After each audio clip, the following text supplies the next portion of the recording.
Last class में क्या पढ़ा था? हम लास्ट क्लास में पढ़ रहे थे करौली का इतिहास और दूसरा हम पढ़ रहे थे भरतपुर का इतिहास। हमने पढ़ा कि यदुवंश की राजस्थान में दो रियासतें हुआ करती थी, एक में जैसलमेर के भाटी थे और दूसरे में करौली के जादौन थे।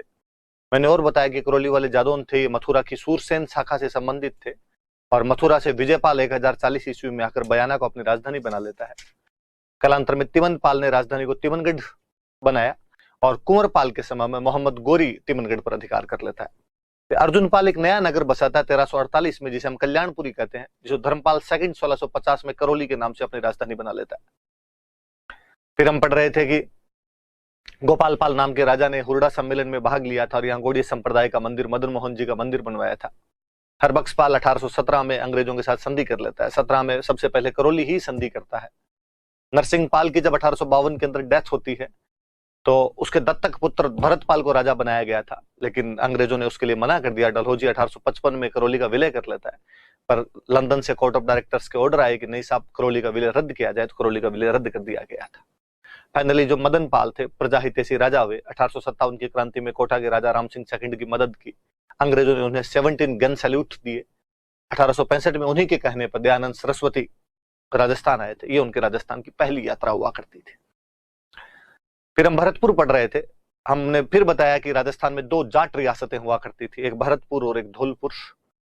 भरतपुर वाला जो इलाका था यूपी के मथुरा वाले इलाके के टच में करता था। यहाँ पर जाट बाहुल्य क्षेत्र हुआ करता था।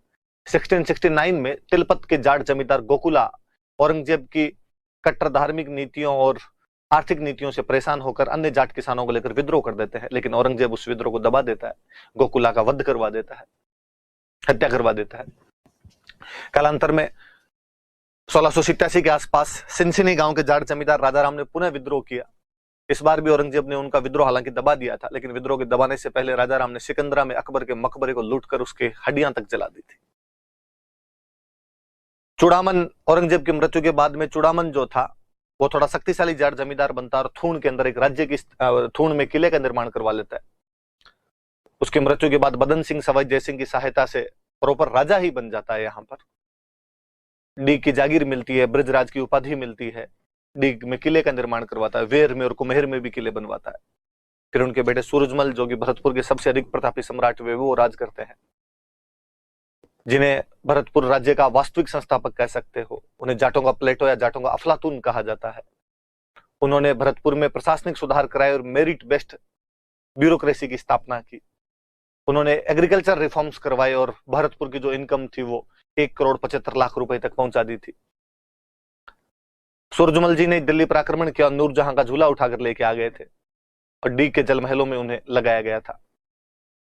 डीग के जल महल और भरतपुर के किले का निर्माण उन्हीं के समय में करवाया गया था। पानीपत के तीसरे युद्ध के समय सदाशिवराव भाऊ को सहायता देने के लिए गए थे, लेकिन भाऊ के साथ उनकी पटरी बैठी नहीं, वापस आ गए।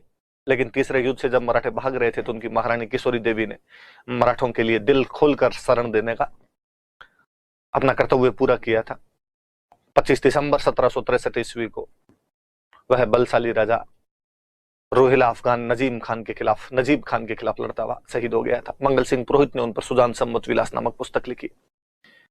उनके बाद जवाहर सिंह राजा बने, जो माउंडा के युद्ध में जयपुर के राजा माधो सिंह प्रथम से युद्ध हार गए थे, परंतु जवाहर सिंह ने भी दिल्ली पर आक्रमण करके वहां से अष्टधातु के दरवाजे उखाड़ कर लेकर आ गया था, जिन्हें किसी समय अलाउद्दीन खिलजी चित्तौड़ से उखाड़ कर दिल्ली ले गया था। जवाहर सिंह ने उन दरवाजों को भरतपुर के किले में लगवाया और इस जीत की याद में जवाहर बुर्ज का निर्माण करवाया, जहां पर भरतपुर के राजाओं का राजतिलक किया जाता था। 1803 में रणजीत सिंह अंग्रेजों के साथ संधि कर लेता है। अंग्रेजों के साथ राजस्थान में ये पहली संधि थी, लेकिन 1804-05 में जब जसवंतराव होलकर भागता हुआ भरतपुर आता तो उसको भरतपुर में न केवल शरण दी गई बल्कि लॉर्ड लेक के 5 हमलों का सफलतापूर्वक सामना किया गया। इसलिए भरतपुर के किले का नाम लोहागढ़ी पड़ गया था। इस जीत की याद में भी फतेह बुर्ज का निर्माण करवाया गया था। ये बातें कल हमने पढ़ी थी। बेसिकली जब हिस्ट्री पढ़ते हैं तो बड़ी बड़ी सी ये रियासतें हैं, इनके बारे में हम पढ़ लेते हैं।